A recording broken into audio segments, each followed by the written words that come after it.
पौड़ी जनपद में पिछले कई महीनों से गुलदार की जो एक्टिविटी है, जो वो बस्तियों में घुस जा रहा है या 2 महिलाओं को उसने मार डाला है, ये इस तरह की घटनाएं लगातार हो रही हैं। और पिछले दिनों पहले सपलोड़ी गांव में एक महिला को मार डाला था गुलदार ने, तो कल भट्टी गांव में, जो कि दोनों पाबो ब्लॉक में है श्रीनगर विधानसभा के, एक बुजुर्ग महिला को फिर से गुलदार ने मार डाला है। इसको लेकर वन विभाग पर खासा दबाव है कि इन गुलदारों को पकड़ा जाए और अगर पकड़ ना सकें तो इनको मार गिराया जाए। यहाँ तक कि ग्रामीण मांग कर रहे हैं कि अगर कहीं पे गुलदार दिखाई देता है तो अगर उनको अपनी जान का खतरा होता है तो वो उसे मार डालें खुद ही। तो इस तरह की अनुमति भी लोग मांग रहे हैं, क्योंकि जो हालात हैं वो कुछ इस तरह के पौड़ी में हो गए। तो मेरे साथ इस समय गढ़वाल वन प्रभाग के डीएफओ हैं मुकेश कुमार जी। आइए उनसे बातचीत कर लेते हैं कि ये गुलदार का जो आतंक गढ़वाल वन प्रभाग में ख़ास तौर पे है आजकल, इसका जो समाधान है वो वन विभाग किस तरह से ढूंढ रहा है, और जो लोग हैं, जो स्थानीय लोग हैं, गांव के लोग हैं, चाहे शहर कस्बे के लोग हैं, वो किस तरह से गुलदार से अपनी सुरक्षा करें। डीएफओ साहब, ये जो गुलदार की एक्टिविटी बहुत ज़्यादा बढ़ गई है ख़ास तौर पे गढ़वाल वन प्रभाग में, और जहाँ तक मुझे याद पड़ता है सपलोड़ी गांव में एक महिला को मारा, कल भट्टी गांव में एक महिला को मार दिया, उससे पहले श्रीनगर शहर में एक गुलदार घर में घुस गया था, और यहाँ पे जो कोर्ट परिसर है कंडोलिया रोड में, वहाँ पे गुलदार बच्चों समेत घूम रहा है दिन में। तो पहले तो आप ये बताइए कि ये गुलदार की अचानक एक्टिविटी इतनी ज़्यादा क्यों बढ़ गई? क्या इसमें जो लोग आग लगा रहे हैं वो एक कारण है या कोई और कारण है इसके पीछे? जी देखिए, पौड़ी जनपद जो है वो बहुत पहले से आग और बाग दोनों के लिए प्रसिद्ध रहा है, और आजकल जहाँ तक गुलदारों की जो घटनाएं प्रकाश में आ रही हैं उनके बारे में है,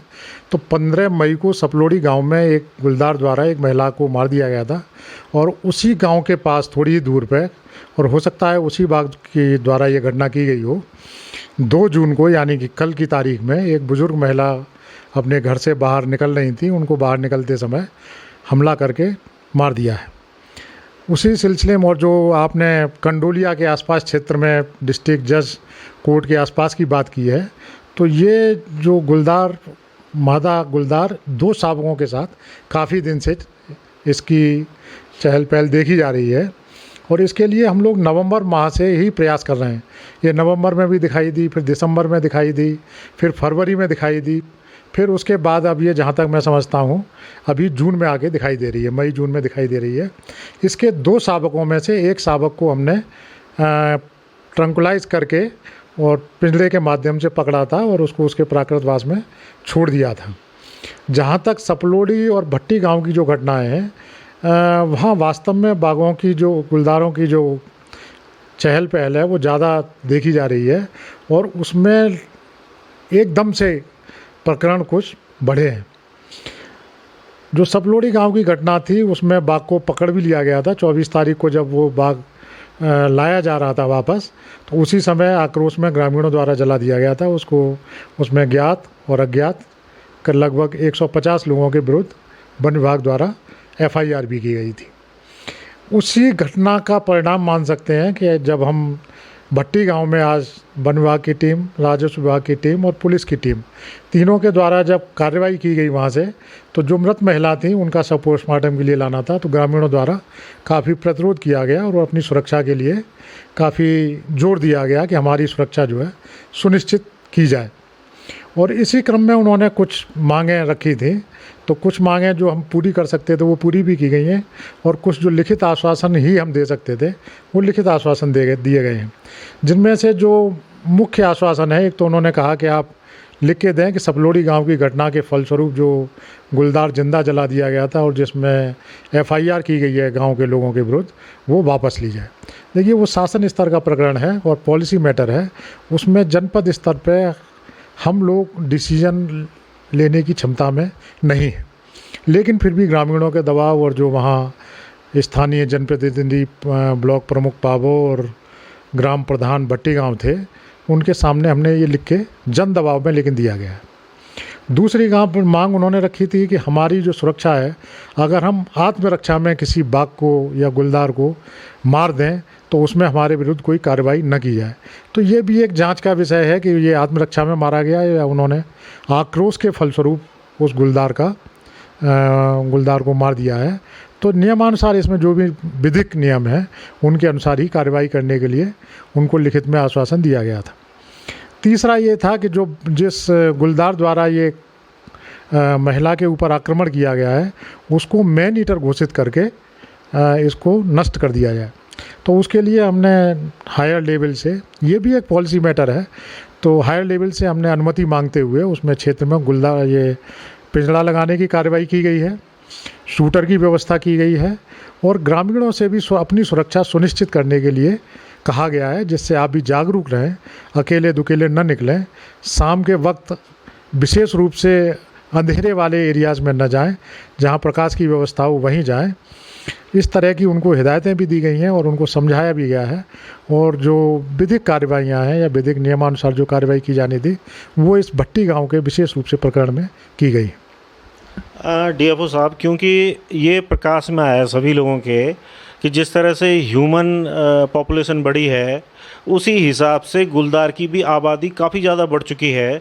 हालांकि आप बता रहे हैं कि शेड्यूल 1 का प्राणी है, ये भी बाघ की तरह ही प्राणी है,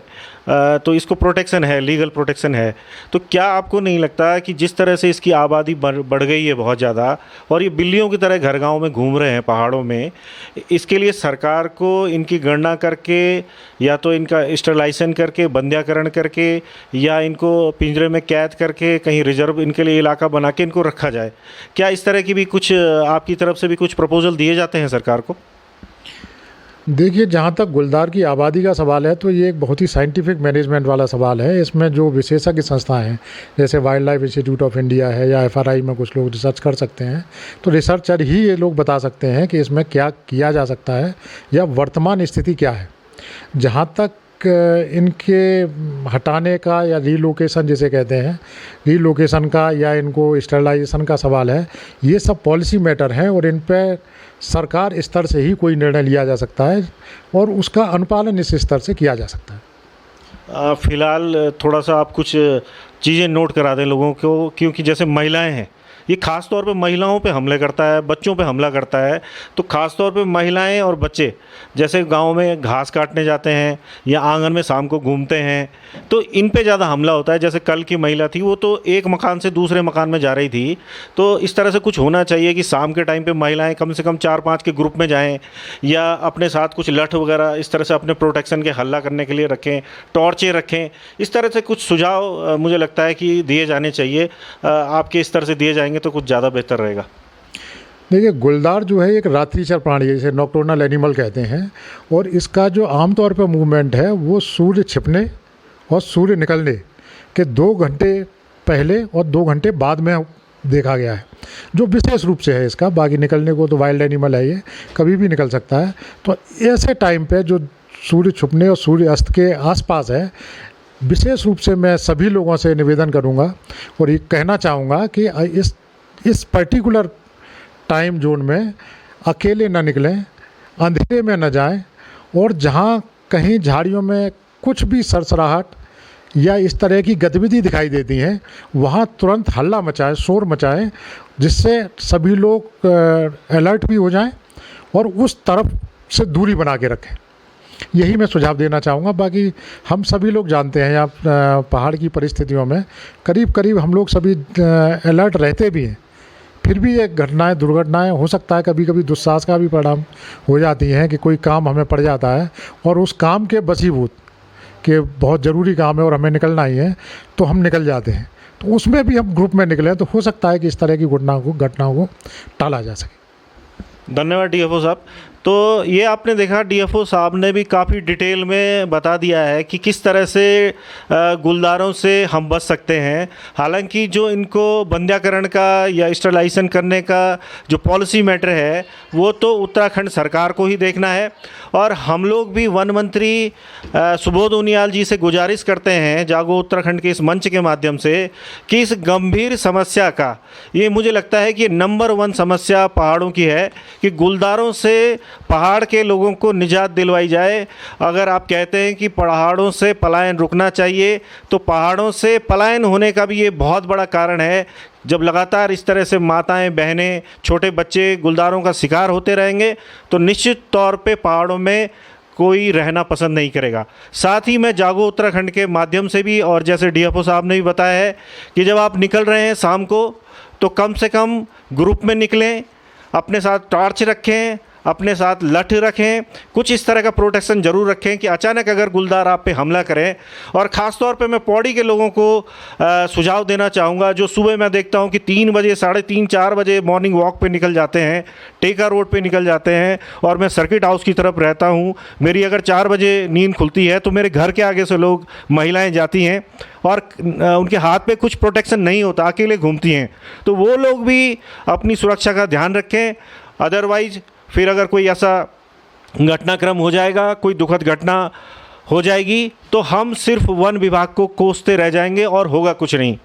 फ़िलहाल सभी लोगों के लिए ये बेहद ज़रूरी हो जाता है कि जब तक गुलदार का ये आतंक पूरे पौड़ी जनपद के और ख़ास तौर पे गढ़वाल वन प्रभाग में फैला हुआ है, हम सब लोग अपनी सुरक्षा का स्वयं भी ध्यान रखें। जागो उत्तराखंड के लिए गढ़वाल वन प्रभाग के मुख्यालय पौड़ी से आशुतोष नेगी।